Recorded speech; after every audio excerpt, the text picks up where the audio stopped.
Boa noite a todos, meus irmãos. Vocês que nos acompanham pela Rede Amigo Espírita, canal 5, está entrando no ar mais um Página Aberta. Hoje com o tema aproveitamento, do livro Vinha de Luz. É isso, Marilourdes? Vamos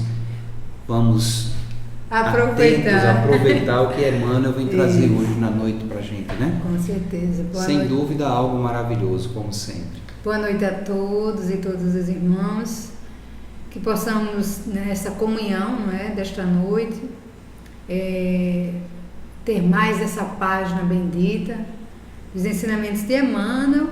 E hoje Emmanuel vai nos colocar, né, diante de uma carta que Paulo escreve, a primeira carta de Paulo a Timóteo, capítulo 4 e o versículo 15. É uma carta interessante de ser lida na íntegra, porque Paulo dá muitos conselhos e faz Paulo ter discernimentos, justamente porque Timóteo era um apóstolo jovem, né? Mas com muita vontade de servir ao mestre. E lembrando que Paulo estava se preparando, porque ele sabia que ia desencarnar, ele sabia que ia ser assassinado, então ele se preocupava muito com a educação que Timóteo poderia, né, continuar o seu trabalho. Para continuar o seu trabalho. Exatamente. Então ele começa dizendo o seguinte na carta, né?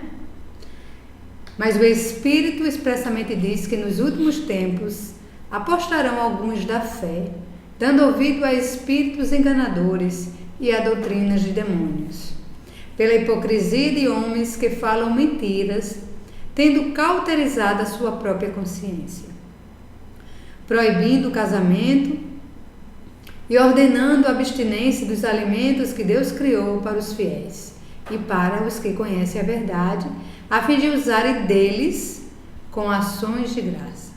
Porque toda criatura de Deus é boa, e nada que rejeitar, sendo recebido com ações de graça. Porque pela palavra de Deus e pela oração é santificada. Propondo estas coisas aos irmãos, serás um bom ministro de Jesus Cristo, né? Paulo fala a Timóteo, criando com as palavras da fé e da boa doutrina que tens seguido. Mas rejeitas as fábulas profanas e de velhas, e exercita-te a ti mesmo em piedade.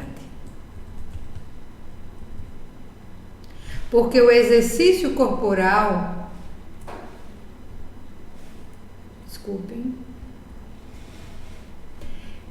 porque o exercício corporal para pouco aproveita, mas a piedade para tudo é proveitosa, tendo a promessa da vida presente e da que há de vir.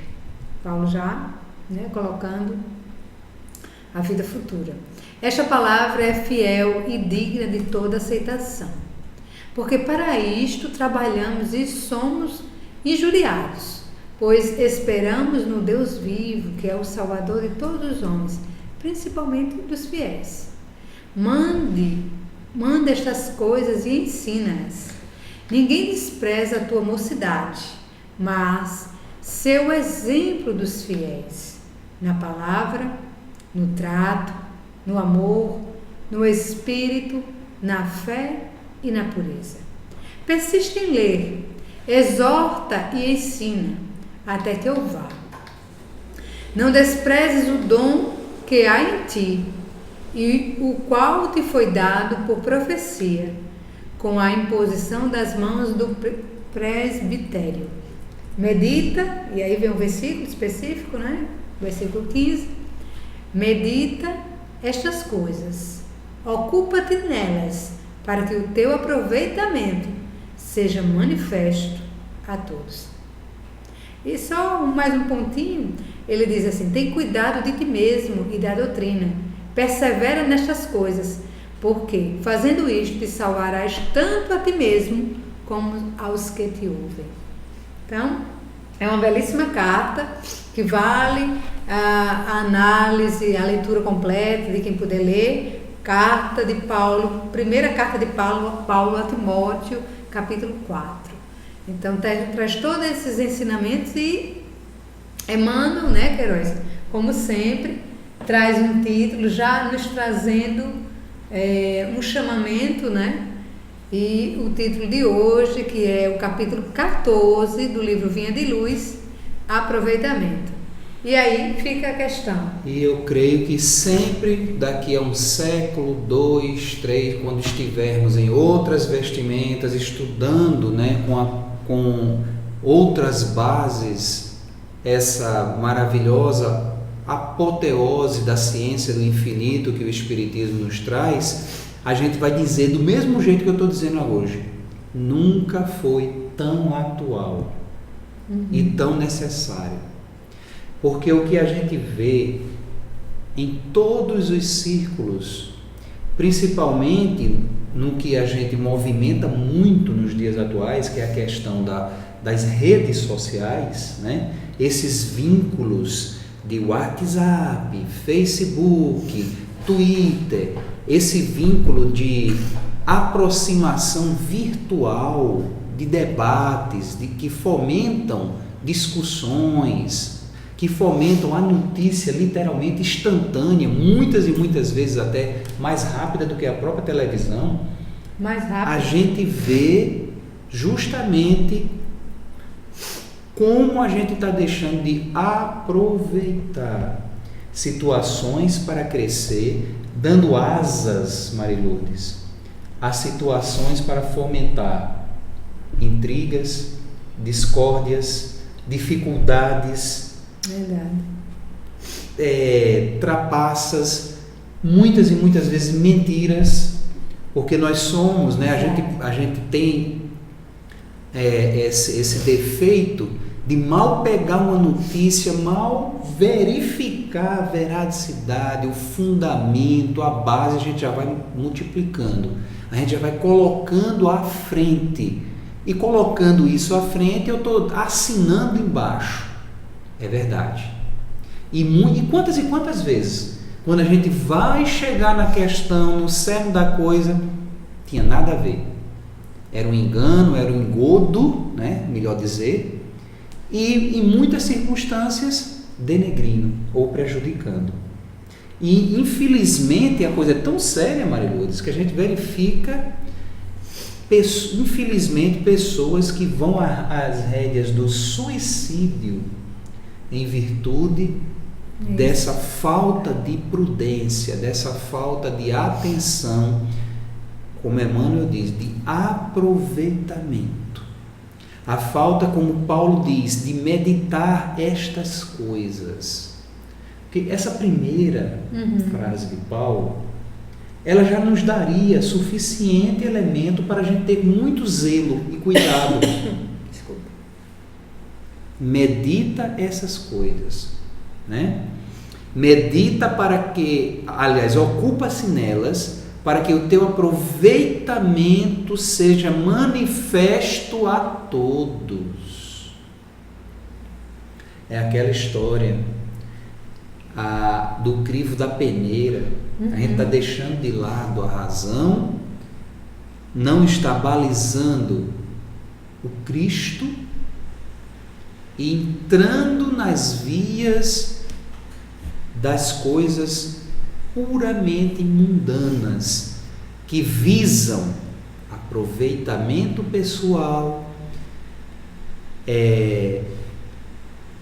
questões puramente materiais e provisórias, em detrimento da destruição de uns para tirar o proveito de determinadas coisas.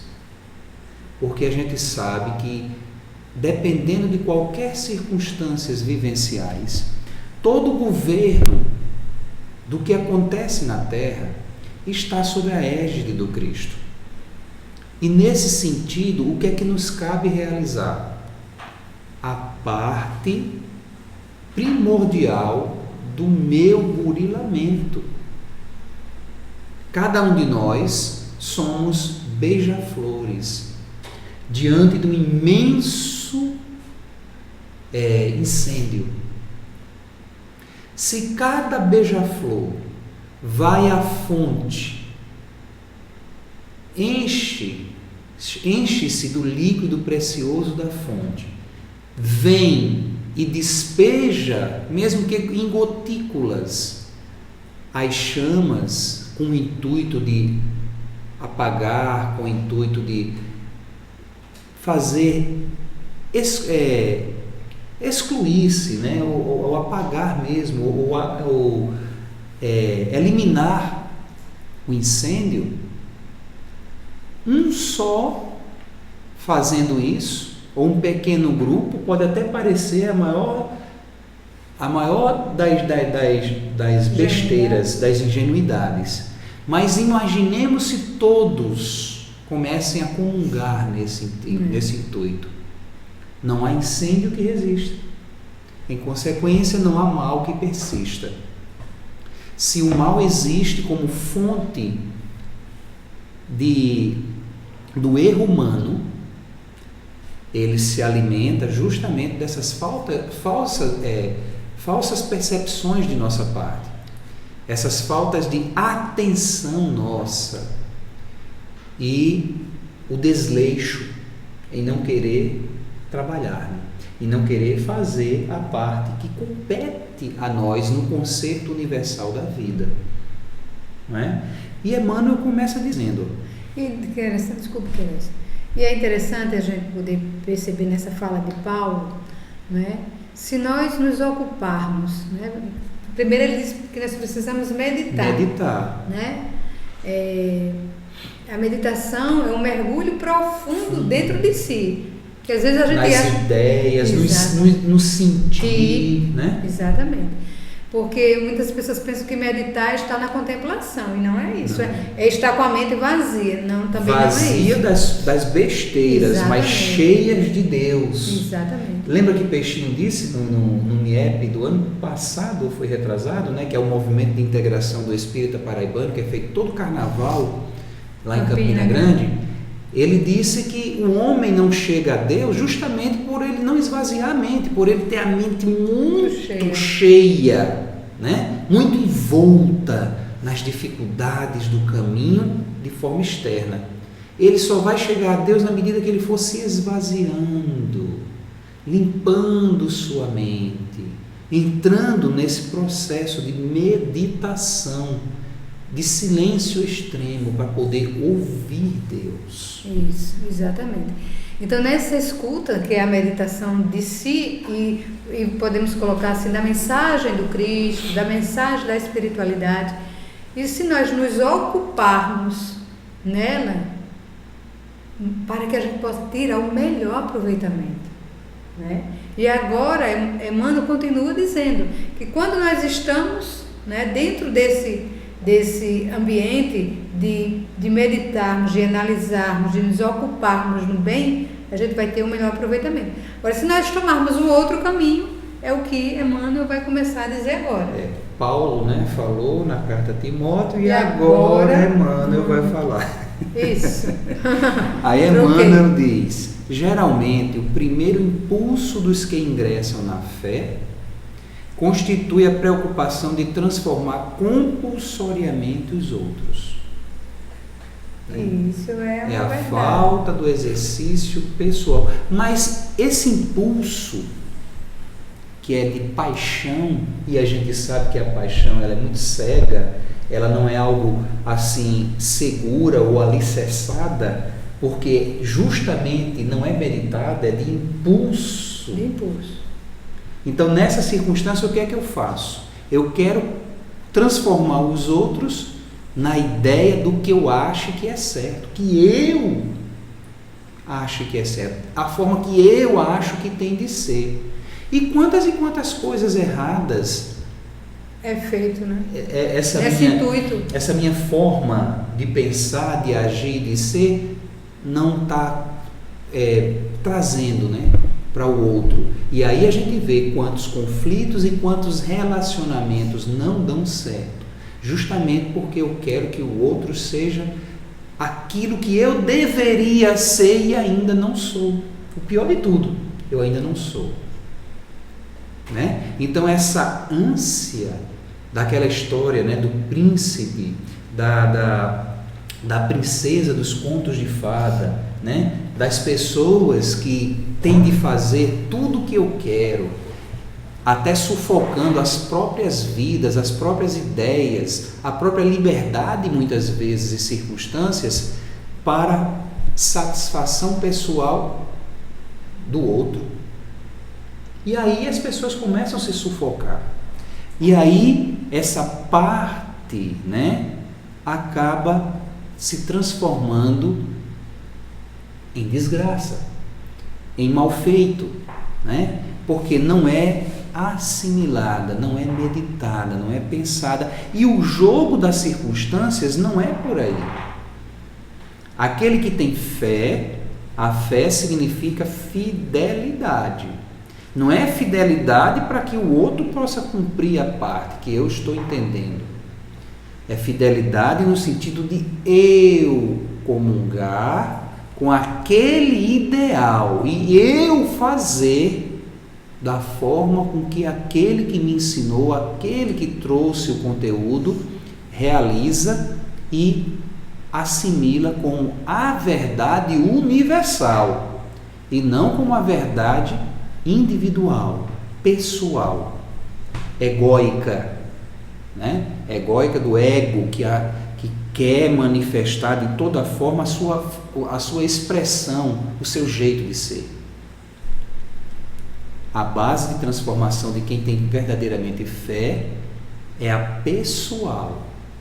E isso muitas vezes traz conflitos internos, porque entra pelos campos da dificuldade de repensar o seu caminho, de fazer diferente, de modificar ideias, quebrar paradigmas, quebrar muitas vezes formas centenárias, milenares de pensamentos arcaicos, né? De pensamentos em erro, de vícios que são transformados em hábitos esses muitas vezes nem sempre saudáveis e que nos escravizamos a ele. Então tudo isso cristalizado no âmago da criatura tem que ser analisada, meditada no sentido de ser transmutado, no sentido de fazer-se modificar. É a história da roda kármica, que vai continuar naquele ciclo contínuo até que eu entenda, até que eu perceba, até que eu mude, né? Para poder ir além, para poder de fato evoluir. Quer falar alguma coisa, Mary? Aí Emmanuel prossegue. Semelhante propósito, às vezes, raia pela imprudência, pela obsessão. Olha a palavra que Emmanuel usa, né? Porque a obsessão pode vir até do encadeamento do meu pensamento e que atrai, né? A gente sabe disso, espíritos do mesmo quilate que pensam da mesma forma e que vão somar essa ideia, mesmo errada, equivocada, e colocar ao mundo, colocar na prática, dificultando e entravando o processo. Ou mesmo essa obsessão pode ser da pessoa para a pessoa. Aquele cobrador ferrenho, que não faz a parte dele, mas exige que o outro faça. E isso é muito comum, né? É aquela... Bem rapidinho, Carece. Bem rapidinho não, minha filha. Pode ficar à vontade. Aquela questão, não é? A pessoa assiste uma palestra e diz assim, é tão bom que fulano estivesse aqui, né? Você não está pegando o tema para você. E o Evangelho? Olha, isso aqui para tu, viu? Olha, isso aqui essa mensagem caiu com uma luva para tu, tá vendo? Mas nunca cai para quem está lendo, nunca cai para quem está analisando. E esse é o grande ensinamento, né? Tanto que ouvindo o nosso querido Haroldo aqui, né, em João Pessoa, no começo do ano, em janeiro, e ele dizendo, né, que quando faz uma palestra, e eu acredito assim, que a gente também se sinta, deva se sentir assim, O primeiro a ser tocado por aquilo que vai ser falado sou eu, ele falando, né? Então, se eu falo sobre determinada coisa, sobre o perdão, eu preciso averiguar em mim como é que eu estou vivenciando o perdão. E não apenas deixar, logicamente, eu ainda não posso estar na perfeição que eu queira, mas que eu possa sensibilizar em mim aquilo que eu estou ouvindo, que eu estou falando, né? Que eu estou aprendendo. Porque quando a gente coloca a pressão para que o outro seja aquilo que eu idealizo, eu vou entrar com certeza num processo de relação um tanto quanto delicada. E isso acontece, gente, em todas as ambientes, né? Em todas as casas, os lares, onde alguém encontra uma doutrina ou uma religião e se encanta e perde um pouco naquele primeiro início, como Queiroz disse, a noção do bom senso, né? E aí, como ele diz, às vezes raia pela imprudência, então toma atitudes querendo consertar o mundo de uma vez só, começa a dizer às pessoas que elas devem fazer isso e aquilo e termina sofrendo, pode sofrer a influência espiritual daquele ambiente. E como também você passa a ser às vezes uma menina fulano, meu Deus, não aguento mais ouvir fulano falar, não aguento mais ficar perto de fulano porque ele só fala, por exemplo, de espiritismo, que a gente tem que fazer isso, que a gente tem que fazer aquilo, que não sei o quê, né? E a gente não vê ele mudar. Então essa é a grande questão. O primeiro a ser tocado sou eu é que preciso fazer a mudança em mim, né? Como o Emmanuel adiante vai nos falar, né, Queiroz? Pode continuar. E aí ele caminha no parágrafo, né? O novo crente flagela. A quantos lhe ouvem os argumentos calorosos, azorragando costumes, condenando ideias alheias e violentando situações, esquecido de que a experiência da alma é laboriosa e longa, e de que há muitas esferas de serviço na casa de nosso Pai. É aquela história do respeito à ideia do outro, da forma de ser do outro, da forma de agir do outro, né? É aquela base que infelizmente a gente vê tantos que têm, né, a base religiosa estampada na traseira do carro, na frente do carro, no birô que está trabalhando, nas vias externas da sociedade, em momentos escolhidos para a vivência ouça, né? Vamos falar assim, ouça do Evangelho, né? A escuta do Evangelho para tentar analisar, mas na hora do agir, ele sente, se coloca como se fosse o maior dos, ou o escolhido de, e agride, flagela, como Emmanuel diz aqui, condena e continua violentando situações, pessoas, justamente nesse esquecimento de que a experiência da alma, como Emmanuel diz, ela é laboriosa e longa. Se eu entro nessa via, eu estou muito longe de entender o Cristo, porque a vivência do Cristo foi no meio justamente dos necessitados, dos ditos doentes, flagelados, né? Necessitados, leprosos, pessoas tidas pela sociedade, pelo vulgo, como pessoas de má vida, depositários de pouca fé ou de pouca monta pela razão do mundo, mas era ali que o Cristo estava. ensinando, entendendo, ajudando, curando, colaborando, jamais criticando, jamais sendo desaprovador das ideias e dos conteúdos. Quando Cristo entrava na questão do esclarecimento, pode observar, é mais dos ditos doutos, aqueles que se achavam, né, a cocada preta do tabuleiro, aqueles que se viam como a bala que matou John Lennon, como a gente costuma dizer. Aí o Cristo entrava firme, mostrando que não era por ali. E aqueles outros necessitados, o Cristo sempre tinha aquele olhar de compaixão, de esclarecimento, de sustentação.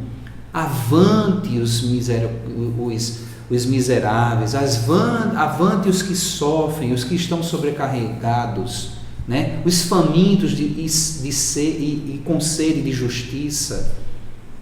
Então ele conclamava essa multidão violentada, excluída, não entendida, viciada pela situação do mundo e condenada pelos que se achavam superiores, para serem consolados, para que viessem até ele, né? Naquele sentido de também se verem filhos de Deus. E, infelizmente, a gente não só vê isso nas outras bases da sociedade religiosa, a gente também, infelizmente, enxerga muito isso no meio espírita. Quantas e quantas picuinhas, meu Deus, não são colocadas em rixe, né? em disputas pelo saber, disputa disso e daquilo outro, se perdendo justamente o cerne principal, que é o do esclarecimento, da autoafirmação, da renovação moral, que é o principal, é o que vai ser cobrado da gente. Não é isso, Mary? Isso mesmo. Porque se a gente compreende, né, que a experiência da alma é longa, não é? E que ninguém vai conseguir esse autodescobrimento, a autoiluminação de uma hora para outra, numa única encarnação, você vai se transformar num guru, né? Então, na verdade, compreendendo esse processo que precisa ser eficaz, né? Precisa ser compreendido, mas que é um processo de passo a passo, porque quando a gente exige do outro e também exige de nós que a nossa transformação seja de uma hora para outra, nós nos atropelamos, nós não estamos compreendendo. Por isso que Paulo, no início, né, ele diz, medita, analisa, sente, percebe, aprofunda, né? Aprofunda tudo isso para que tu possas realmente te ocupar daquilo que tu estás encontrando. E quando é, como ele diz aqui, Emmanuel é muito claro quando ele diz, muitas vezes, com as suas ideias de mudança radical, você pode violentar situações, você pode chegar a ser agressivo. Então nós precisamos ter cautela, nós precisamos compreender que não é esse o objetivo. Eu posso até não concordar com a ideia do outro, mas eu tenho que entender que o momento do outro não é o meu momento. O meu agir, o meu proceder, a ideia até pode ser posta, mas não naquele sentido de exigência, não naquele sentido de querer ser a verdade, mas no sentido de esclarecer, de dar a sua opinião. O que vai transformar é o que você é, o que você exerce, a sua parte verdadeira com a fidelidade, com a fé contínua no seu processo de burilamento, lapidação e transformação moral. Exato. Mahatma Gandhi, sobre a verdade, ele dizia o seguinte, que ela é dura como a pedra, como um diamante. A verdade é dura como um diamante, mas delicada como a flor do pêssego. Não é? Por que é que Gandhi está dizendo isso? Dependendo da forma com que você vai expressar a verdade, você pode ferir ou você pode auxiliar. Se estamos nas vias da consolação, meus irmãos, porque o Espiritismo é essencialmente consolador, nós precisamos meditar, refletir como estamos expondo as nossas ideias, as nossas verdades, agredindo ou esclarecendo, né? Porque a forma de verbalizar, a forma de expressar, ela é muito, muito forte. E a gente precisa ter esse zelo, esse cuidado, não é? E Emmanuel continua, né, ele dizendo: aceitar a boa doutrina, decorar-lhes as fórmulas verbais e estender-lhes os preceitos são tarefas importantes, mas aproveitá-la é essencial. É lógico que nós precisamos estudar e às vezes se faz necessário que a gente aprenda determinadas coisas, que a gente possa até citar essas coisas. Mas nós temos que ir para além disso, para além do conhecimento, para além do acúmulo do conhecimento. Nós precisamos, como ele diz, aproveitá-la é essencial, né? Ele pega o gancho de Paulo aqui, ó.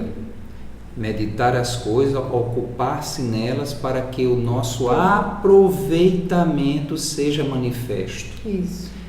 Então, meditar a doutrina, ocupar-se dela, para que o nosso aproveitamento seja manifesto a todos. Exato. O que é que nós estamos fazendo nesse sentido? No exercício, na elaboração e, acima de tudo, no entendimento das ideias espíritas, que devem ser propagadas, divulgadas, multiplicadas. Porque se a árvore do Evangelho foi transplantada para o Brasil, os ramos precisam alcançar outras estações. Mas, para que isso alcance o seu objetivo,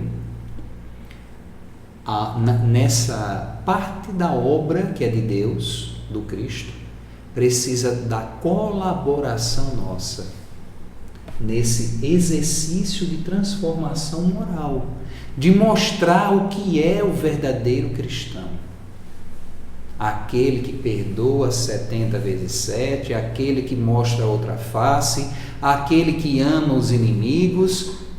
Isso tudo sem teoria, sem hipocrisia, sem meias verdades. Ação.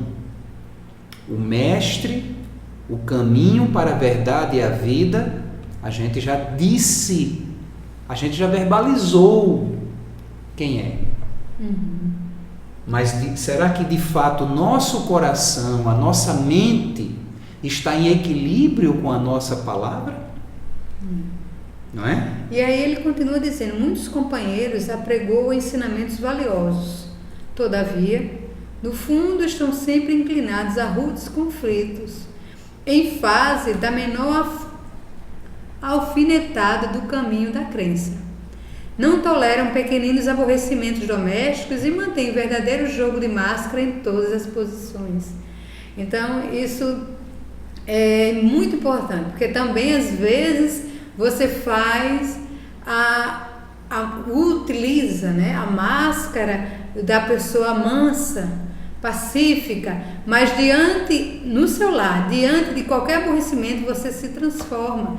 Então, os ensinamentos são valiosos, todavia dentro de si existem muitos conflitos. E Joana de Ângeles, no livro Mecanismo da Evolução, ela diz o seguinte: a ti cabe a honrosa tarefa de enfrentar os problemas e solucioná-los, de trabalhar a enfermidade e recuperar a saúde, de lutar e adquirir a paz íntima em qualquer situação a que te vejas conduzido, né? E ela vai dizendo o seguinte também: no desequilíbrio que predomina em toda parte, sê tu quem permanece com serenidade. No vozerio de acusações, seja o teu silêncio a forma de defesa. Ou seja, não acuse também, né? Porque às vezes quando a gente está num tumulto e alguém acusa, a gente também ali fica movido por isso. Na urdidura de qualquer mal, a tua se torne a presença do bem. Nunca abandones a trilha da fé, nem te apertes dos deveres sacrificiais, porque sofres ou defrontas de dificuldades. Facilidade, improvisão, sorte são expressões de que não existem no dicionário dos códigos divinos. Tudo são conquistas arduamente conseguidas, não é? Então ninguém vai adquirir a paciência, a calma unicamente porque entrou numa religião. Isso é um processo interno de burilamento das minhas imperfeições e conflitos. Ou também, Mary, ninguém venha dizer fulano ou Beltrano tira minha paciência. Não é? Meu irmão, minha irmã, não se tira o que já se conquistou. O que é o que é conquista pessoal, ninguém consegue arrancar de si. Se alguém nos tira do sério, do centro do equilíbrio, é porque é justamente aquilo que a gente precisa conquistar. A gente não tem ainda paciência, a gente não é ainda um pacificador. E ali aquele elemento, aquele professor está nos ensinando isso. Então aproveita aquele momento, né? Da melhor maneira possível. Aproveita aquela criatura ali que é um emissário de Deus para te dar o caminho da planificação. E aí Joana também diz o seguinte, Queiroz, que a necessidade do autodescobrimento em uma panorâmica racional torna-se inadiável, a fim de favorecer a recuperação quando em estado de desarmonia ou o crescimento se portador de valores intrínsecos e latentes. Enquanto não se conscientize das próprias possibilidades, o indivíduo aturde-se em conflitos de natureza destrutiva ou foge espetacularmente para estados depressivos, mergulhando em psicose de várias ordens que o dominam e inviabilizam a sua evolução pelo menos momentaneamente. Porque às vezes a gente busca tanto conhecimento que nós ficamos só com isso, só com o conhecer, sem exercitar. E sem esse autodescobrimento nós necessitamos nos conhecer. E é por isso que nós estamos aqui encarnados, para nos conhecer e no trabalho em comunidade possamos transformar a sociedade que está ao nosso redor, o nosso planeta, trazendo realmente, deixando fluir os melhores sentimentos. Mas se a gente fica preso apenas a normas, a conhecimentos unicamente, a gente não vai ter o aproveitamento. E tanto Emmanuel fala, né, Queiroz? Exatamente. Pode continuar. Você já leu esse parágrafo? Sim. Palavra de Paulo. E Emmanuel prossegue. A palavra de Paulo, no entanto, é muito clara. A questão fundamental, como a gente vem vendo nesse todo o processo, é de aproveitamento. Indubitável, né? Fora de cogitação, que a cultura doutrinária representa conquista imprescindível ao seguro ministério do bem. Contudo, é imperioso reconhecer que se o coração do crente ambiciona a santificação de si mesmo a caminho das zonas superiores da vida, é indispensável se ocupe nas coisas sagradas do Espírito. Não por vaidade, mas para que o seu justo aproveitamento seja manifesto a todos. Não é? Então, olha como Emmanuel fecha essa questão. Se de fato a nossa ambição, o nosso intuito é a santificação de nós mesmos, né? Para essa ascensão, para a evolução espiritual, é indispensável nós nos ocuparmos nas coisas sagradas do Espírito. Aí a gente deve fazer esse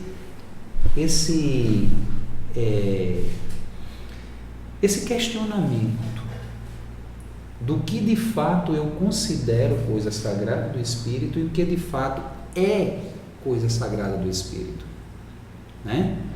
E naquilo que eu considero como algo sagrado, qual o esforço que eu estou fazendo para chegar a esse fim? Porque se a gente pega como pressuposto o desenvolver das virtudes, né? Virtudes essas muitas vezes simples e esquecidas pelo nosso cotidiano, do levar literalmente com a barriga, como por exemplo a questão da honestidade. O jeitinho brasileiro mata em muitas circunstâncias essa virtude. E a gente acha natural, a gente acha comum, a gente acha que se o outro faz, eu posso fazer também, não tem nada demais. Mas aí a gente não está se ocupando nas coisas sagradas do Espírito. A gente está alimentando um caminho de desonestidade que vai culminar em corrupção. Porque a corrupção a gente só pensa que é dos políticos, né? A gente só pensa que é daquela que retira milhões. Mas a corrupção, ela começa nessas pequenas coisas. Naquele trocadilho do dia a dia, que eu deveria me policiar, que eu deveria não realizar e que eu corriqueiramente faço, realizo e até incentivo muitas vezes meu filho, minha filha a também agir e proceder dessa mesma forma. Então, estar atento a essas coisas, colocando de lado a questão do ego, porque Emmanuel diz que a gente não deve buscar fazer isso por vaidade, por supremacia, por mostrar-se, mas para que esse aproveitamento, que tem que ser justo, ele possa ser manifesto não só a mim, mas para todos. Porque aquilo que é essencial, aquilo que é fundamental, ele acaba possibilitando o gozo coletivo, o bem-estar coletivo, a base da sociedade. A gente vê hoje em dia, infelizmente, né, Maria Lourdes, uma sociedade extremamente adoecida, porque as bases dela, que é a família, está os valores, né? Está perdida, está desvalorizada, está desraigada das virtudes que são sagradas do Espírito. E aí é o grande desafio nosso, é essa reconstrução, não é? Como diz Paulo aqui na carta, tem cuidado de ti mesmo e da doutrina, persevera nestas coisas, porque fazendo isso te salvarás, tanto a ti mesmo como aos que te ouvem. Então, o nosso exemplo diante de tantas dificuldades, né, precisa, porque é esse exemplo, essa convicção através do exemplo, né, que vai fazer com que o outro possa ver um caminho, possa ver uma esperança e possa ver uma mudança. Então, mas para isso eu preciso estar consciente, né? Consciente. Meditativo. Né? E tem, fechando aqui um pouco, Queiroz, a minha parte, e tem uma coisa que eu achei extremamente interessante, que Paulo fala a Timóteo, que é: não despreze o dom que há em ti, o qual te foi dado, né? Então, a gente colocando, a gente não pode se desprezar, por mínimo, desabandonar. Por mínimo que seja, é fundamental para Deus. Não existe, né? Ser ou conhecer ou realização que, digamos assim, plenifique mais a Deus. Todas são aquilatadas, são equânimes, na pequena como na grande coisa. É na suficiência do que eu posso realizar que Deus se manifesta, que Deus que Deus se mostra. E tendo essa base essencial, essa humildade de reconhecer nisso, aí sim essa planificação se faz. Isso é muito importante, isso que você lembrou aí, porque ninguém é mais do que ninguém. Todos têm que dar o seu aproveitamento à vida, no contexto do que lhe pertence.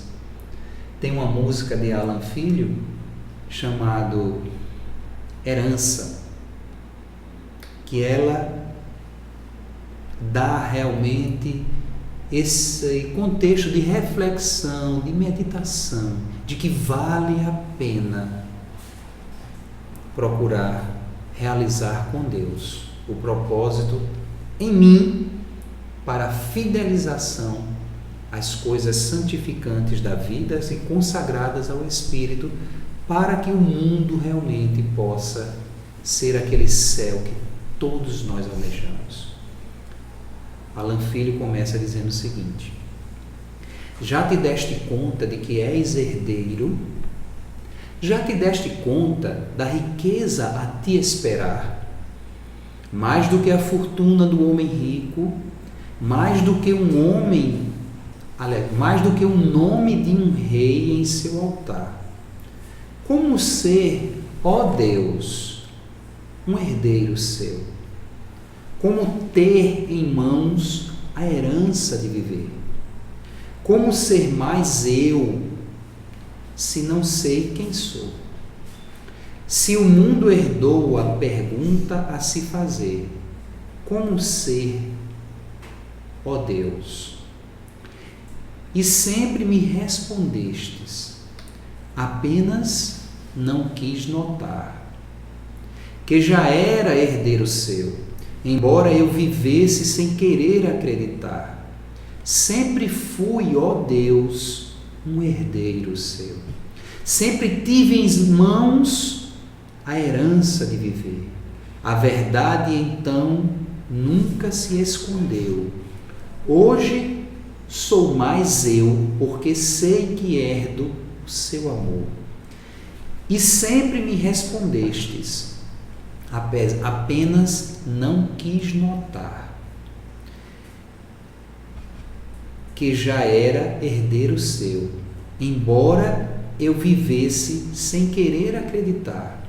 Sempre fui, ó Deus, um herdeiro seu. Sempre tive em mãos a herança de viver. A verdade, então, nunca se escondeu.